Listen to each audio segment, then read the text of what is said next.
ஒரு நாளேடு நடத்துவது என்பது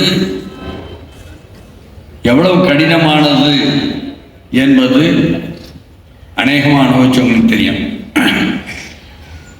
தினசரி அதற்கான தயாரிப்புகள், அதற்கு பிறகு அச்சிட்டு கொண்டு வருவது, அதுக்கு பிறகு பலன் இருக்குமா, அதனுடைய உரிமையாளருக்கு லாபம் கிடைக்குமா அடுத்து எடுத்து செல்ல என்பது ஒரு பெரிய கேள்விக்குறி.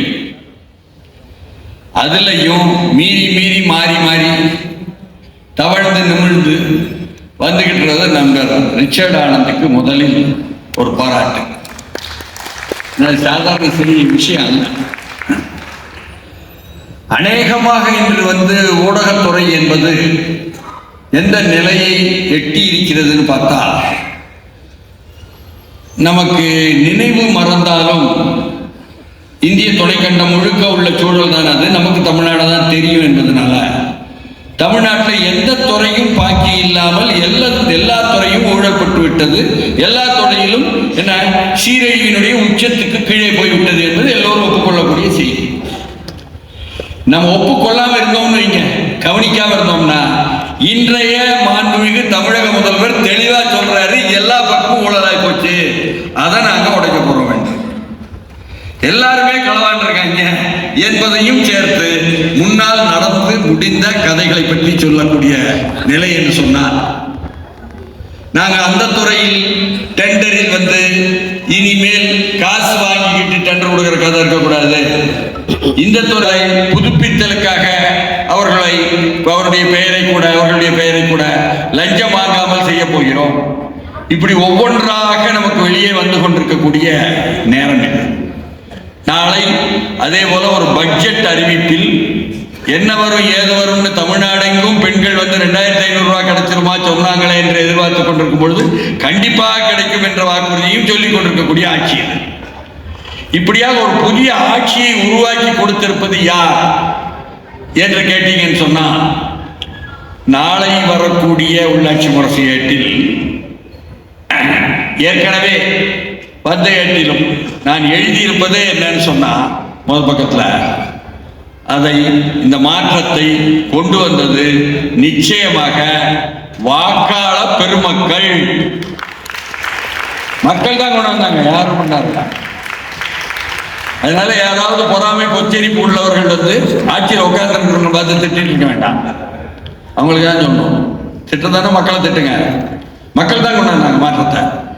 இத்தனை நாளும் இத்தனை ஆண்டுகளும் மாற்றம் வராது என்ற நம்பிக்கையில் மாறி எங்களுக்கு வாக்களித்தார்கள். இப்ப என்ன உங்களுக்கு புது நம்பிக்கை வந்துருச்சு அப்படின்னு மக்கள் மேல கோவப்படுங்க. மக்கள் தீர்மானித்தார்கள். அதை இப்போ இன்றைய சூழலில் எதிரொலிப்பதாக இருக்கிறது. ஆட்சியாளர்கள் இந்த ஒவ்வொரு துறையிலும் உள்ள ஊழல் லஞ்சம் என்பதை முதலில் நாங்கள் முற்றுப்புள்ளி வைக்கப் போகிறோம் என்பதாக சொல்வது.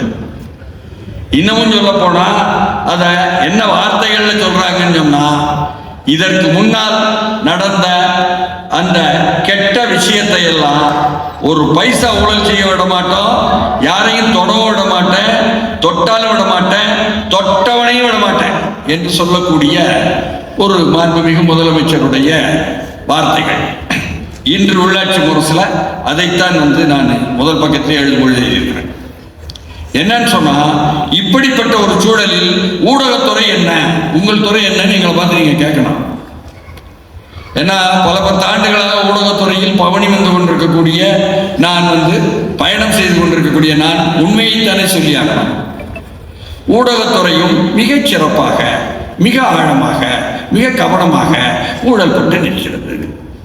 உண்மை சொல்லல, உண்மை சொல்ல வந்தோம். அச்சு ஊடகம், காட்சி ஊடகம், இணைய ஊடகம் இருக்குன்னா, இந்த ஊடகத்துறையில் ஒரு காலத்துல ஊடகங்களில் எது வந்தாலும் ஒரு அச்சம் இருக்கும். ஆள்வோருக்கு, அதிகாரத்தில் உள்ளவர்களுக்கு, அதிகாரத்தை தவறாக பயன்படுத்துவோம் என்று விரும்புகிறவர்களுக்கு, பயன்படுத்தி கொண்டிருக்கிறோமே தவறு செய்கிறோமே என்று எண்ணி பார்ப்பவர்களுக்கு, குற்றம் செய்கிறோமே என்று குத்தி கொண்டிருப்பவர்களுக்கு ஊடகத்துறையை கண்டால் அச்சம் இருந்தது கடந்த காலத்தில். அந்த அளவுக்கு கொண்டு வந்து செய்திகளை ஆழமாக எடுத்து அலசி ஆய்வு செய்து ஒவ்வொருவரும் அதுக்கு பேர் ஜேர்னலிஸ்டுமாங்க, ஜேர்னலிசம்பாங்க, இதழியல்மாங்க, தமிழ்ல இதழியல்வாதிமாங்க. அப்படி இருந்தது, இட்ஸ் எ பாஸ்ட், அது கடந்த காலம் என்று தைரியமாக சொல்ல வேண்டிய நிலையில் இருக்கிறோம். அதையும் தாண்டி அப்படி இருந்த சூழலுக்கு காரணம் என்னன்னு கேட்டா, இன்னைக்கு முழுக்க முழுக்க இப்படி போயிடுச்சு, கரப்ட் ஆயிடுச்சு, ஊழலாயிருச்சு என்று சொல்கிறோம் என்று சொன்னால், பகிரங்கமாக என்னை போன்றவர்கள் சொல்கிறோம் என்றால் காரணம் என்னன்னு கேட்டீங்கன்னா, அதிகாரம் எங்கே குவிகிறதோ அங்கே ஊழல் வரும் என்று வரலாற்றிலே உண்டா? மோர் பவர் கரப்ட்ஸ் மோர் சொல்லுவாங்களா? அதுதான் உண்மை. என்னன்னா, அரசியல்வாதிகள் ஊழல் செய்தார்கள் என்பதுதான் நாம் எல்லோரும் பேசிக் கொண்டிருப்பது. அது ஒரு அதிகாரம், அதனால அவங்களுக்கு வாய்ப்பு இருக்கு, செஞ்சாங்க. சரி, அதையும் விட தீவிரமாக செய்வது பின்னால் உட்கார்ந்திருக்கக்கூடிய அரசியல் இயக்குகின்ற அதிகாரிகள், மோர் பவர். அதனால அவங்க மோர் கரப்ட்ஸ். நாம யாரெல்லாம் பிரபலமான ஒரு மிகச்சிறந்த மிகச்சரியான கராரான அதிகாரி நினைச்சவங்களை கூட நான் நினைச்சிட்டு இருந்தவங்க 2 வாரமா கேள்விப்படுறான். இல்லைங்க, அவர் ஊர்ல 2 மெடிக்கல் காலேஜ் ஆரம்பிச்சிட்டார். அதிர்ச்சியா. அப்ப அது ஊழலாம். சரி, ஏன் அது காரணம்? மோர் பவர் கரப்ட்ஸ் மோர் எடுத்துக்கொள்ளலாமா? ஐயா இருக்கிறாங்க நீதித்துறையை சேர்ந்தவர்கள், அதிலும் அங்கும் இங்கும் நடக்கக்கூடிய இந்த தவறுகள் என்பதை ஐயாவும் ஒப்புக்கொள்வார்கள். அதை எதிர்த்து போராட்டமும் இருக்கு. இவர்கள் எல்லோருமே அதிர்ச்சி அடைய அளவுக்கு இருக்கக்கூடியது தானே ஊடகத்துறை. எல்லாவற்றையும் விட உயர்ந்தது தானே ஊடகத்துறை. ஊடகத்துறை தானே உள்ளதை எல்லாம் எடுத்து சொல்ல வேண்டும். அப்படிப்பட்ட ஒரு பவர், அதிகாரம் இருப்பதனால் மோர் பவர் கரப்ட்ஸ் மோர் என்ற விதியின்படித்தான் நடந்து கொண்டிருக்கக்கூடியதும் இருக்கிறது. நான் ஒன்றிய அரசு நடத்தக்கூடிய ஆர்என்ஐலேருந்து தொடங்குவேன். அப்படி பார்த்தா அங்க உங்களுக்கு registration of news papers of India அப்படின்னு சொல்லி போட்டு ஆர்என்ஐ வைட்டீங்களா, ஆர்என்ஐ அப்படின்னு சொல்லுவாங்கல்ல. ஏதாவது ஆர்என்ஐல அங்கீகாரம் கொடுக்கிறவங்க அல்லது பதிவு செய்யறவங்களுக்கு விசாரிச்சு அவங்க சரியா செய்யறாங்களான்னு ஆய்வு பண்ணியா கொடுக்குறாங்க இல்லையே. அப்ப அரசுகள், ஆர்கனைஸ்டா இருக்கக்கூடிய அரசு இயந்திரங்கள் இந்த நாட்டிலே சரியான செய்திகளை மக்களிடம் போய் சேர்ப்பது என்பதற்கு அவர்களிடம் ஒரு ஒவ்வாமை இருக்கிறது. அதனுடைய விளைவுதான் இன்றைக்கு அச்சு ஊடகம், காட்சி ஊடகம், இணைய ஊடகம் எல்லாவற்றிலும் ஏதோ வாட்ஸ்அப்ல வந்த மாதிரி வருது பல்வேறு செய்திகள். அதை விட கொடுமையாக நாம் சொல்லித்தான் ஆக வேண்டும்.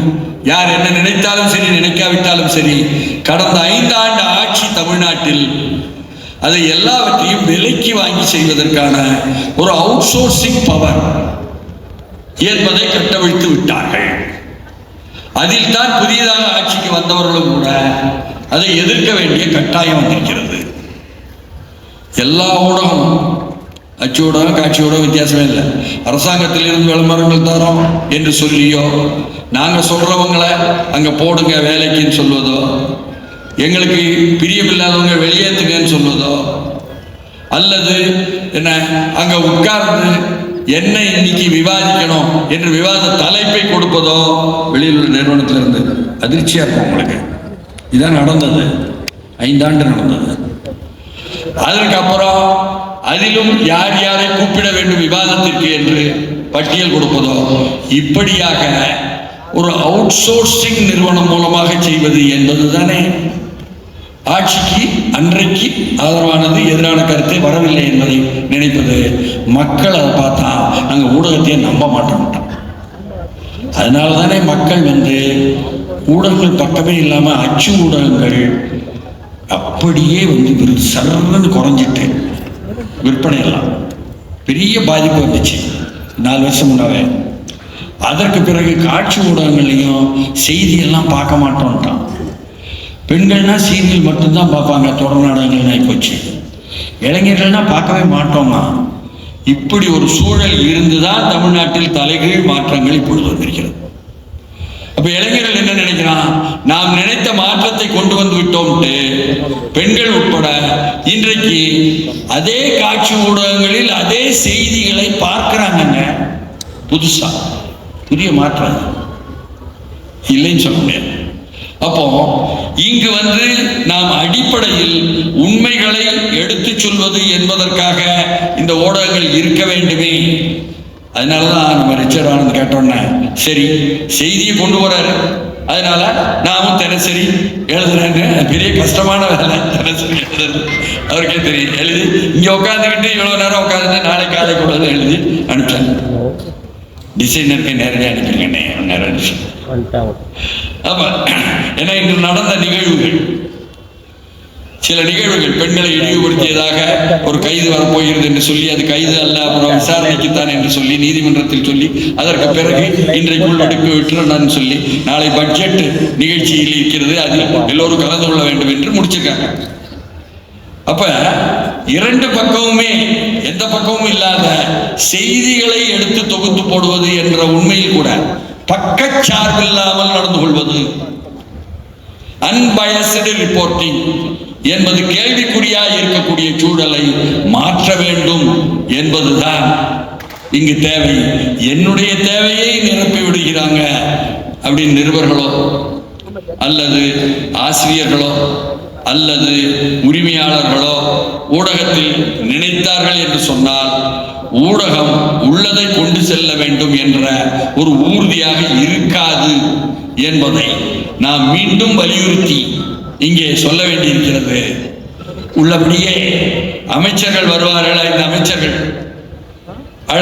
போட்டார் பேர்.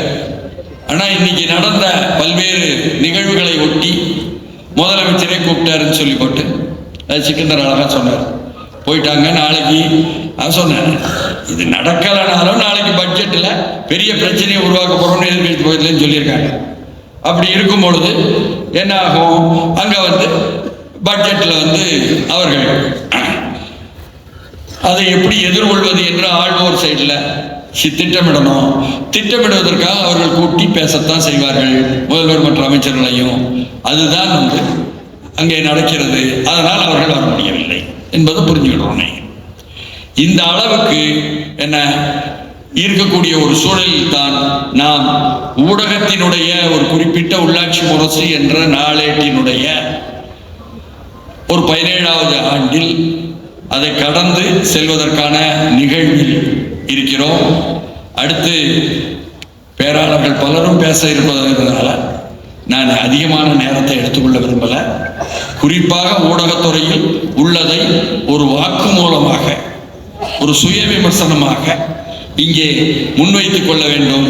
அதையும் எதிர்த்து போராடி எதிர்நீச்சலில் வெல்ல வேண்டும் என்பதுதான் இனி வருங்காலத்தில் ஊடகத்துறையையும் கூட ஆட்சியாளர்களும் சரி மற்றவர்களும் சரி, அரசு சார்ந்த நிறுவனங்கள் மனித உரிமை மீறல் செய்தாலும் சரி, அரசு சாரா நிறுவனங்கள் மனித உரிமை மீறல் செய்தாலும் சரி, உள்ளதை உள்ளபடி எடுத்து போட்டு அம்பலப்படுத்த வேண்டும் என்ற ஒரு செய்தியை வலுவாக இங்கே சொல்லி நிறைவு பெறுகிறேன். வணக்கம்.